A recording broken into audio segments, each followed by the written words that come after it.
Ladies and gentlemen, welcome to another episode of Explode Your Expert to Business show. And today I'm here interviewing the one and only Marc Mawhinney. How you doing, Marc?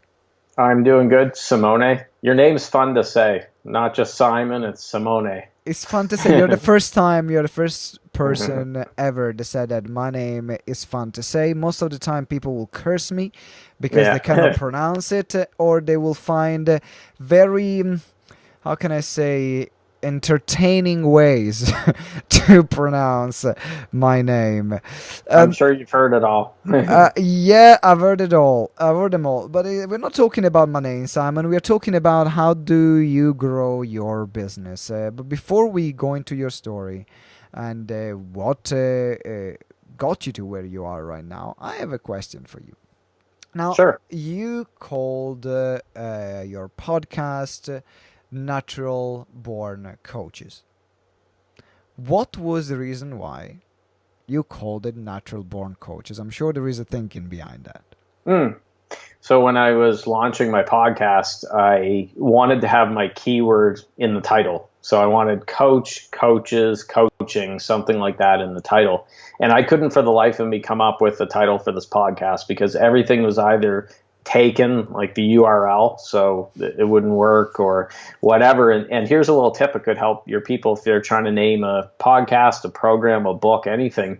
What I did was I took two lists, movies and music, and I looked at the Billboard Top 100 for the last 20 years.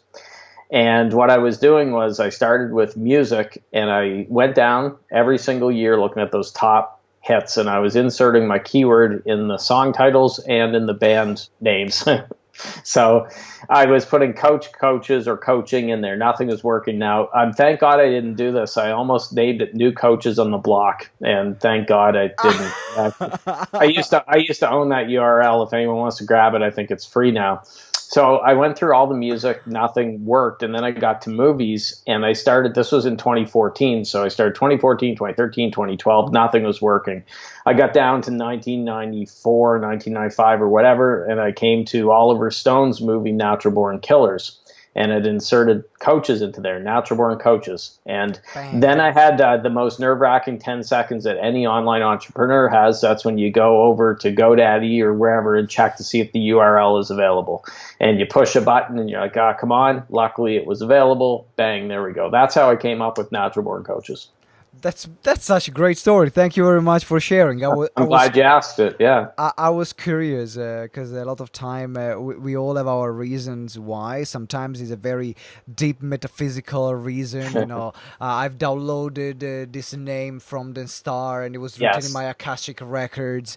And other God, times no. it's I like, had no, there not. was no URL available. I didn't know. But I should say that it worked really well for it because I believe that the best coaches are natural born coaches. They were born to do this. So it was one of those things that I should have told you the heavens opened up, the clouds parted, and a bright light shone and hit me as I was hiking up a mountain. And there's angels singing, and it was a very profound experience. But no, that's what happened to it. So I recommend anyone watching, if you're stuck on a name, try that technique and see if it can work. That's so brilliant. So now let's talk about you. How did you get started in doing what you do, which is helping other coaches, getting clients, and building one of the largest Facebook group for coaches that there are? I mean, how many members do you have right now? Well, as we're recording this, we're just shy of 15,000. I think we're 14,600 and some, or somewhere in that range. Which is a nice size group. So how did you end up creating this for yourself? I'll make a really long story short. My background's in real estate. So I did real estate for 10 years, roughly, throughout my 20s. And when I got into coaching, I actually started with I say no niche or no niche whatsoever. I said, I want to be a coach for entrepreneurs. And as I was working with people, I had several clients that were bricks and mortar, traditional businesses, and I had a few clients who were coaches. And it was night and day. I preferred working with the coaches. Nothing wrong with Joe Plumber or whoever, but the coaches got it. They were fun to work with. I enjoyed helping them set up their packages, pricing, and all the other stuff. So I said, you know what, I'm going to focus solely on coaches, and I'm going to refer anyone else that comes to me that's not a coach, I will refer them off to a good coach that I know. And that's what I've done even to this day. And by focusing on that one group of people, it gave it that laser focus, and it made it much easier for me to, whether it be creating content, getting my message out there, and so on. I know who I'm speaking to. I'm not trying to talk to everybody. And that's an issue that a lot of coaches have, is they're trying to be all things to all people. Absolutely. And that's not a good way to do it. So in a nutshell, that's how I got started with it. And I have a bit of a controversial question I would love to ask, because we are both in an industry which some people can laugh about. Because we have this kind of things. Okay, so you are coaching coaches to coach coaches, the coach coaches, the coach coaches, the coach coaches, and coach coaches. So you're making money from coaches, right? And there is people that appreciate it because they understand that they need it. And there are other people that point the finger and they say, no, well, this is all a scam, and you're making money only from other coaches. Yeah. So what would you say, what are your thoughts around it? Well, I've heard that before too. People talk about the gold rush in Alaska or wherever, that the people making money were the ones selling the shovels or the pans instead of the prospectors that were actually looking for gold. And it's funny because some of the people who've said that, I then notice they get into doing what I do and they can't make it. So it's not easy. I can tell you from the amount of hours I've put into it. Now, don't get me wrong, there's advantages because, as I mentioned, coaches understand the value of being helped and they understand coaching. But I would challenge anyone like that. Hey, if you think it's so easy, why don't you hop into this and you can serve as coaches and we'll see how you do with it. With my podcast, I've done almost 600 interviews with natural born coaches, and that's with successful coaches. And I can tell you that they are working with all sorts of people. They are not just coaches who coach coaches.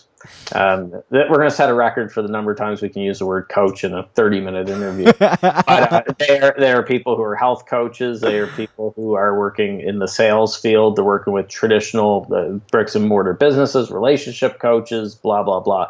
So I would challenge anyone, look through the 600 or so interviews on naturalborncoaches.com. You will see that there is a broad range of people. There are people hiring coaches who aren't coaches, believe it or not, those people. And I think we're just at the tip of the iceberg now. As the years go on, more and more people who are out in the real world, who are living down the street from you or your coworkers or whatever, they're going to start hiring coaches. It's going to become a more normal thing. So we're just seeing the tip of the iceberg now. That's a beautiful answer. That's a very beautiful answer, because I've had many people, pointing the finger at me, and because that's something that I do as well. And in particular, we are focusing mainly on the event side. Yes. And so I have many answers for it, but I never put it in that way. And I think it's completely right. Give it a go. Give it a go, and then you see if you're making it. Somebody once posted, this was relayed to me by a coaching friend I know, and they said, what did they say? They said, coaches who coach coaches are pond scum. There's something like to that effect. Yeah. Oh, wow. Yeah. Okay. We'll rush out and go grab pondscum.com if that's still available. But again, I would challenge any of them then, if they think it's an easy niche to work, jump into it and show us how easy it is, because it's not. Because on the other side is even more skeptical. Yeah, and there's a lot of competition out there. There is a huge competition. Well. They are very skeptical because they might have been burnt in the past, or they know what another person is doing when selling to them most of the time. Yeah, they know how the hot dogs are made, like they say. But I would say as well is there are a lot of people in this niche who don't have the results to back it up. They roll out of bed today and they just, hey, I'm a coach of coaches. I think anyone looking at my business can look at what I've put out there between the podcast, between all the other things that I've been doing over the last 5 years, and they can say, hey, this guy's serious. He's passionate about what he does. I mean, I'm creating so much content out there and putting so much stuff out for coaches that they could, and I've worked with hundreds of coaches and gotten them the results that they wanted. So I think that there's more of a track record, but you're right in a certain extent. If somebody just rolls out of bed today, doesn't have a clue what the heck a coach is, and then they try to work this niche, there's a disconnect there. It's going to be, I think that is pun scummy. I agree with you. Absolutely. And then I have another question that I want to address in this What's part. next, about like Donald Trump or something? We're talking about controversial stuff. No, I don't. Who is Donald Trump, by the way? Yeah. Okay. So the other question is about the coaching industry.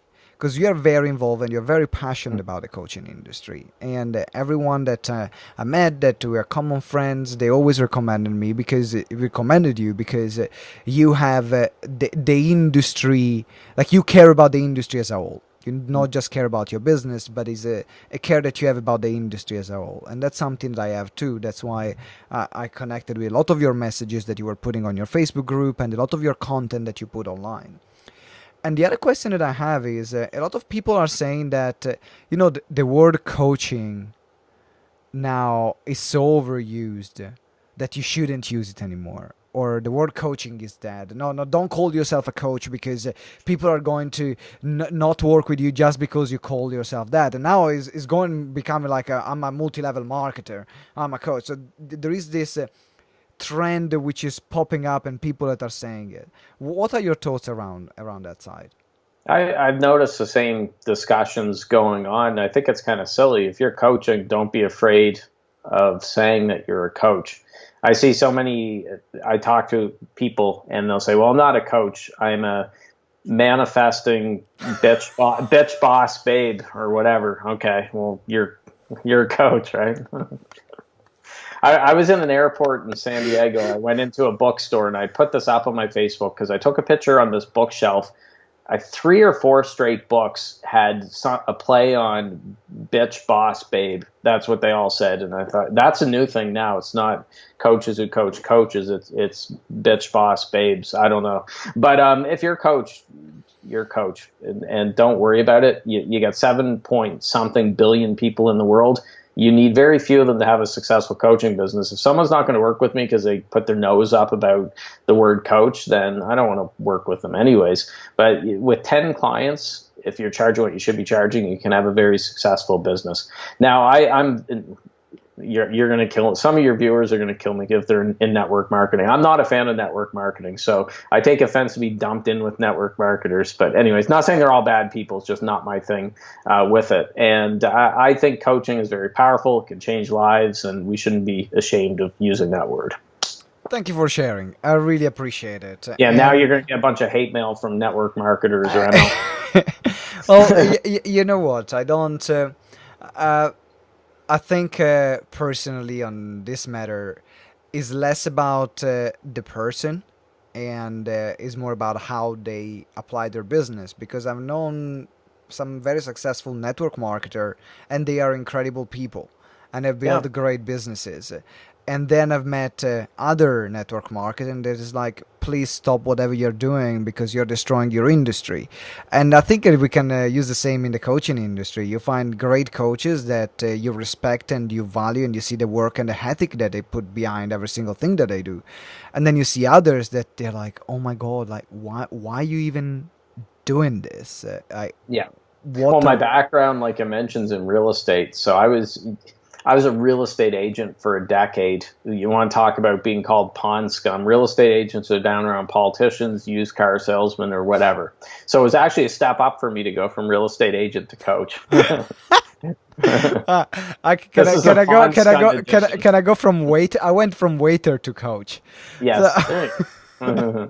So there is it didn't happen straight away. It took me 4 bloody years, but then finally it happened when it happened. That's a very good conversation. I like that. In particular, because there are a lot of conversation around the industry right now. Does it needs to be? Actually, this is the last question I want to ask around this part. Do you think this industry, the coaching industry, needs to be regulated or not? Because at the moment, it's not a regulated industry. There are private organizations that do qualifications. People can argue that they're worth something. People argue they're worth nothing. What are your thoughts around it? Well, I've heard the arguments, and well, first off, if government's ever involved, my default answer is hell no, because government tends to screw up whatever it gets its hands in. So I don't want government touching whatever. The industry already is in a way regulated. What I mean by that, not like certain professions, but what I mean is the cream generally rises to the crop. If you're a bad coach, you get in there and you rip off a bunch of people and you're just not doing a good job, word gets around very fast in the online world. There's people I saw a couple years ago that were doing very well, but they weren't backing up what they were selling. And it's like Bob Berg told me when I had him on my podcast. Bob Berg wrote the book, The Go-Giver and Endless Referrals and some great books. He said money is an echo of value.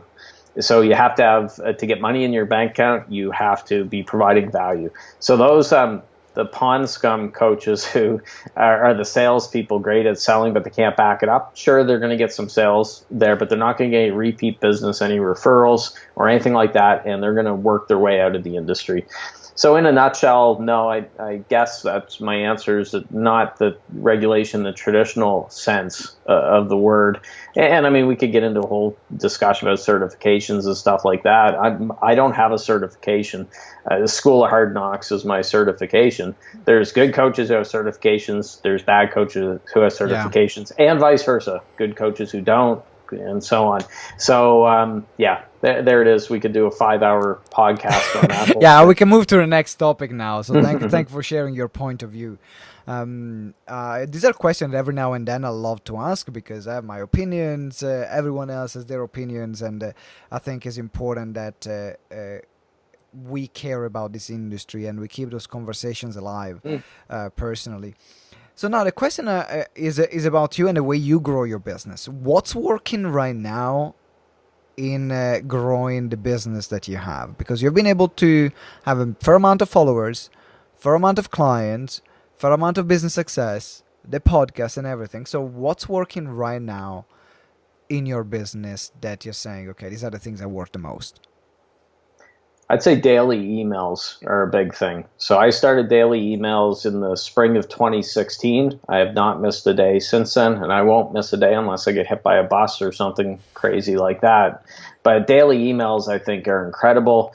They've done wonders for my results from my email list with my business, a lot of revenue from my email list, and I've gotten a lot of other coaches onto that daily email train. And I know some people are thinking, oh God, daily emails, I would unsubscribe from that list so fast and throw a rock through the person's window and all this other stuff.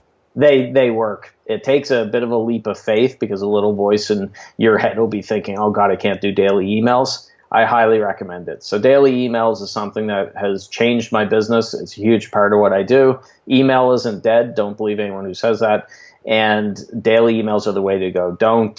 Ben Settle put it best. He's a big daily email guy. He said, don't. He says a lot of people treat their email list like a booty call. They only email them when they want something.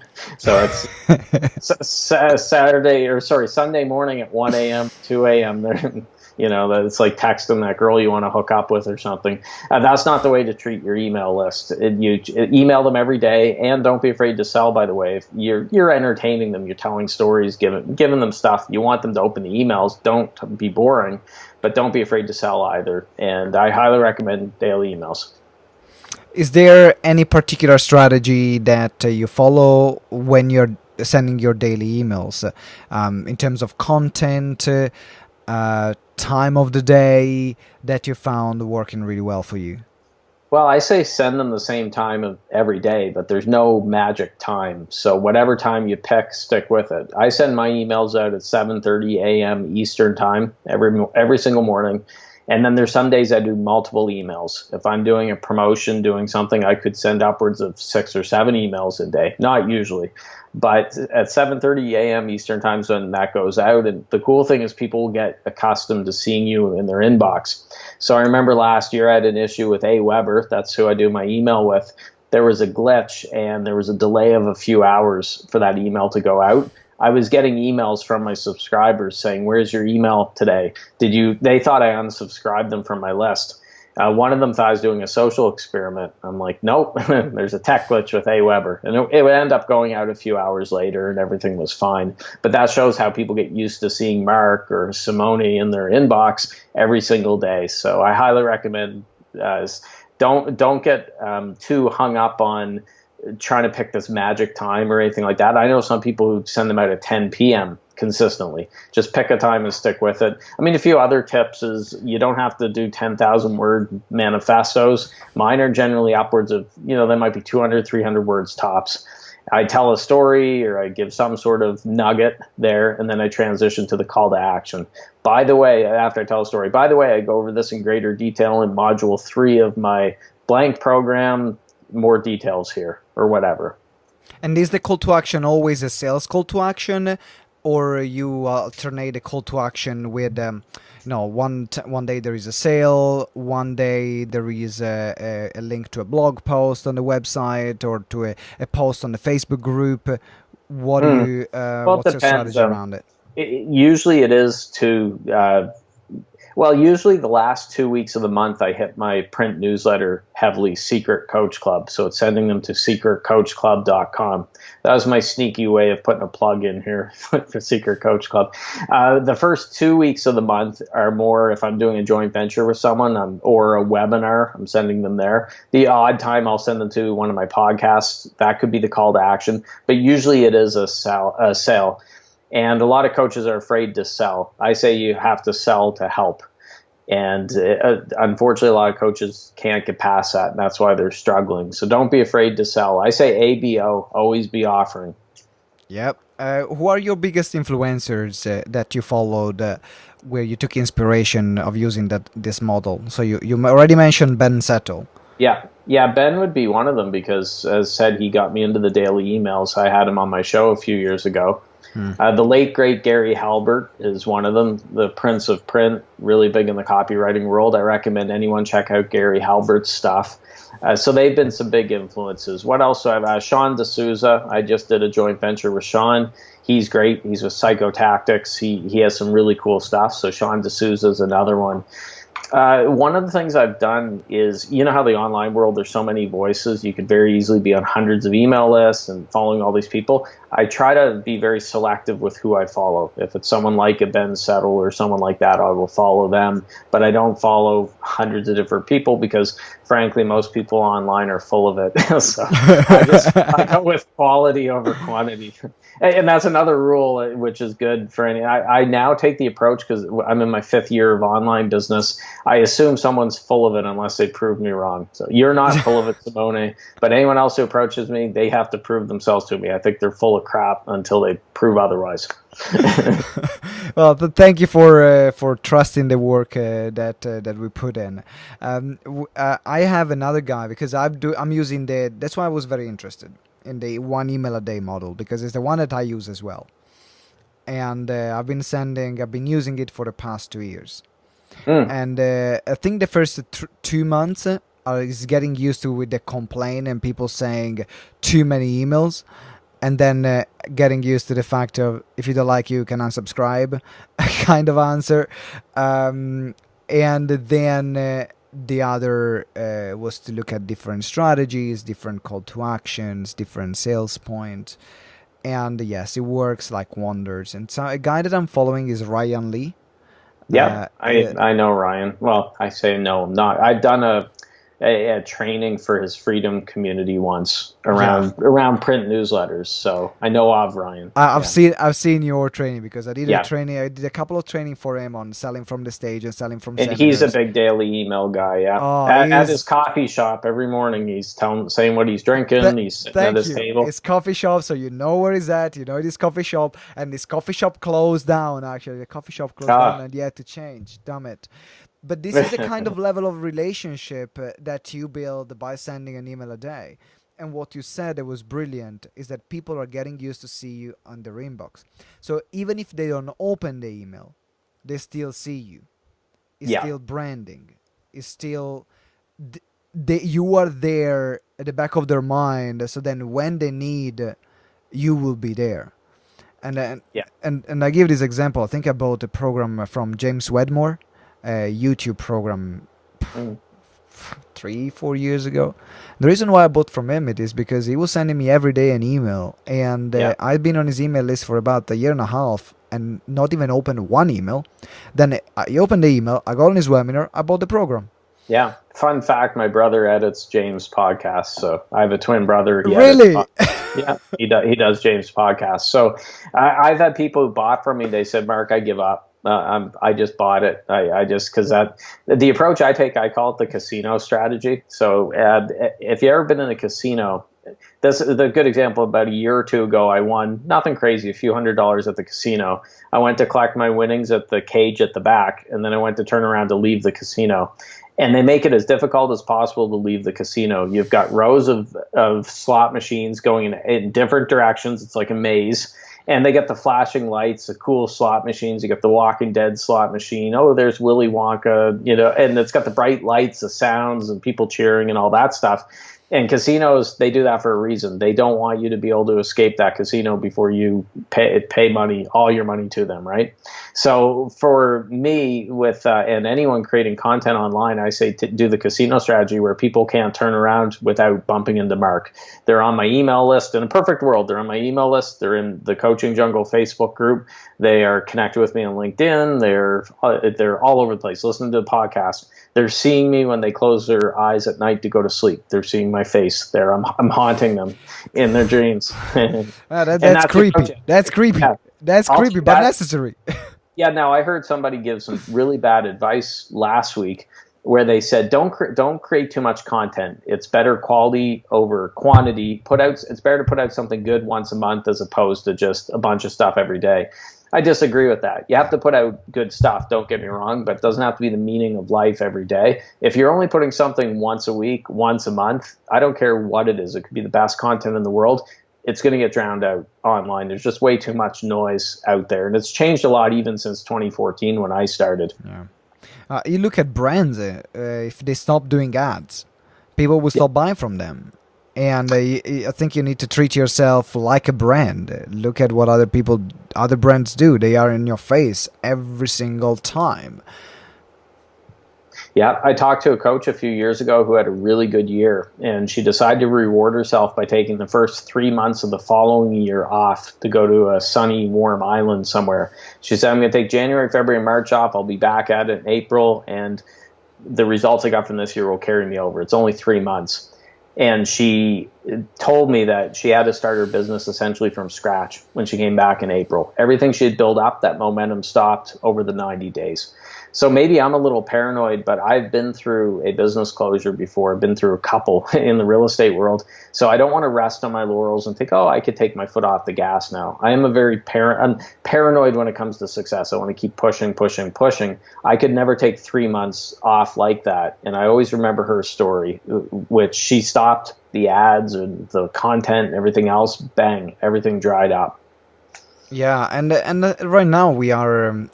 It doesn't have to be that you are not taking any time off. You can scale up your business. You can schedule content up front, and while you're on holiday, the content goes out, and your assistant will schedule the content. But it's important to have a consistent presence. Do you schedule your emails up front, or do you write them every day, day by day? Well, I hate to ruin the magic. Everyone thinks I'm sitting right in the front of the laptop and I hit send and it goes out, but I do batch them. So I like to be at least 2 weeks ahead, and ideally a month. Now I may tweak some things. If something happened in between, I might go into that email and do a few little things. You're putting a lot of pressure on yourself if you write that day's email that morning. You're sitting in front of a blank screen and you have to come up with something. I have an Alexa flash briefing that's a short little daily 1-minute show called the Marc Mawhinney Minute. I recorded 3 months worth of shows just a little while ago. I batched them.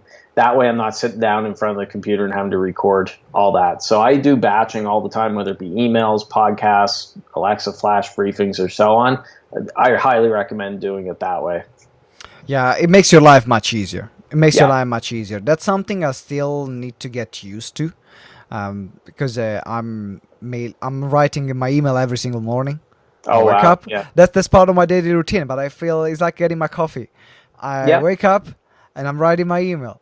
It's whatever works for you. If is that works normal. for you, go for it. Just But for me, I find that can be limiting. That can be limiting. So someday it works because I can be more relevant for something that maybe happened in a conversation recently, and this is something that cannot be done by scheduling. But of course, you can always change the schedule like you're doing. You go back and you tweak some parts of the emails. But then, so that's the limiting part. It's just that it's the commitment of batching. So I'm focusing right now on batching the podcast. In fact, today, this is at the moment I'm talking to you is my 8th interview I'm doing. So I'm actually wow. I'm actually one with this chair at the moment. I've been glued to this chair for the past 8 hours, and I've got another 10 hours of recording tomorrow. Oh, jeez. But then it's done because I'm doing the podcast, which is 3 episodes a week, which is this one, Explode Your Expert Business Show, and then I've got the daily podcast on Alexa Briefing, which is every day, and it's called the Simone Vincenzi Talks Business. But these are done every single day. And I agree with you that the content needs to be consistently put out there. Other question I have for you before we go into the final part of this interview is how do you then transition from content to engagement and following up with people? Because I found that every people have different strategies. You'll put a content on your social media. Do you wait for that person to contact you and apply for the call or buy that program or respond to that email, or you will do those activities of actively reaching out for them to them? My whole goal with what I do is put engaging content out there where I'm making offers, I'm inviting them to take the next step. They're reaching out to me. I'm not chasing them. So back in my real estate days, I was a chaser. I was like a dog with a car. I had to phone home sellers, and I used to have to hound them. And it was a lot of prospecting. And I specifically said to myself when I got into coaching, I don't want to chase anymore. I'm getting too old for this. So I said, and if you have to chase somebody as a coach and twist their arm and do a big sales thing, then is it going to be a good relationship? Probably not, because you had to sell them on it. So I'm not saying you don't follow up. I will follow up. I'll check in with people if we've done a call, a discovery call, and they're not ready to take the next step. I'll make a note to check in with them. But for the most part, I'm more of the school of thought that I'd rather them come to me. And that's a cool thing about doing things like daily emails, consistent podcasts, content all over the place. People will stalk you, but in a good way. So I've had people reach out to me, Mark, I've been following you for the last 2 years, the last 3 years, the last 6 months. And that's my sales. That's selling for me. It's your 24-hour salesman. I would much rather do that as, oh God, this is what's happening now. So we're going to tick off network marketers, but we'll tick off high ticket closing sales experts now. LinkedIn, every day I'm getting multiple messages from high ticket closers, and it's driving me nuts. So all the power to you. You know, I appreciate people who have that the initiative to go out and prospect or whatever. It seems to be the big fad now is high ticket closers. I don't want to be like one of them that are messaging every day. Hey, did you get my message? And some of them now are throwing jokes, and I'm noticing the same jokes. Hey, did you get eaten by a pack of wolves? I haven't heard from you. Haha. And I've heard that one. I don't want to be doing little tricks like that. I much prefer it if Simone reaches out to me. Hey, Mark, I've been on your email list for the last 8 months. I really like what you're doing, and I think you can help me. Can I book a call, and I can tell you what I'm trying to do? Great. Here's my calendar, and let's go. Or here's the application form, which I have for calls. That's a better way to do it, I think. Brilliant. Fantastic. Thank you for sharing. Now I want to go into the last part of this interview, which is called Lifting the Veil. So that's where I'm going to ask you to share something that you're doing or you're using. It can be an app, a tool, a habit that you have that can make your life or business better. So let's lift the veil. Sure. Well, this goes back to the daily emails and consistent content creation. Of course, you have to get ideas for that stuff. There's a really cool tool I use. I'm in Canada, but it's elsewhere. It's called Texture, and it's an app that will give you digital magazine subscriptions. So magazines like Fortune, Forbes, Inc., all these type magazines, $15 a month. You can subscribe to all of them. You get them delivered to your iPad or whichever device. I get a lot of, not a majority, but a lot of my daily email and content ideas, stuff that I put out on social media from the Texture app. I'm reading an article that I wouldn't have been reading without that app, because I used to buy a lot of magazines. It drove me nuts to have to throw out hundreds of them in big garbage bags. They take up all this space. Yeah. And I like it with the Texture app. You can save the articles that you want to write about later, can put them into folders, can email them to yourself, whatever. So I recommend a Texture or an app like that that will give you magazine articles. I mean, technically the same thing with news sites, the Drudge Report and CNN, you know, I know Trump will say fake news, CNN, Fox News, whatever. News sites are great for that. If I'm ever stuck for an idea for a daily email, I just go looking at the news sites, and that's where I get a lot of my ideas from. That's fantastic. Thanks a lot. So it's Texture. Texture. Texture, TEXTURE. Yeah, your URE.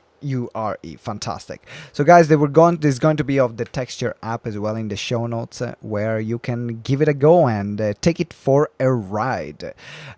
Marc, has been a pleasure having you on the show. I utterly enjoyed our conversation. Yeah, I had fun. We talked about some controversial topics, some views that we have around the coaching industry. We talked about how you grow your business and how you use your one email a day model. How do you create and batch create your content, and then the Texture app. So if someone is listening right now and said, you know what? This guy Marc makes a lot of sense. I want to start following him, or I want to work with him. What's the next step? Best place to find me would be naturalborncoaches.com, or my Facebook group, thecoachingjungle.com. Will forward you there, thecoachingjungle.com. And you're a member. Thank you for being in the group, Simone. Such a great group. Great group. Yeah, it's a fun group. So I'm in there every day as well. But naturalborncoaches.com or thecoachingjungle.com. Fantastic. There are going to be the links in the show notes, so you can scroll down and find them. Make sure that you connect with Marc, because in particular, if you are in a coach yourself, you know that there is a great power in networking, and great power in connection, and great power in sharing what's working, what's not working. And that's what I found personally in the group. You know, I find that there are those groups that are completely dead. No one is commenting, no one is doing anything, and actually I found that the Coaching Jungle is one of the most active group that I've seen, and that's why I can highly recommend it. Make sure you get your ass to the Coaching Jungle. Great group. Marc, thank you very much for your time. It's been a pleasure having you on the show. Thank you, Simone. You are welcome indeed. And ladies and gentlemen, subscribe right now. What the heck are you waiting for if you haven't done already? Make sure that you subscribe and also leave us a review. 5-star, of course. Letting me know what did you enjoy the most about this week's episode. The episode that we did right now with Marc. And that will help us spread the word to more people, so we can keep creating even more amazing content and have great guests like Marc here today. Up until next episode, I wish you a fantastic day, and always remember that together we grow exponentially. I'll see you next time. Ciao.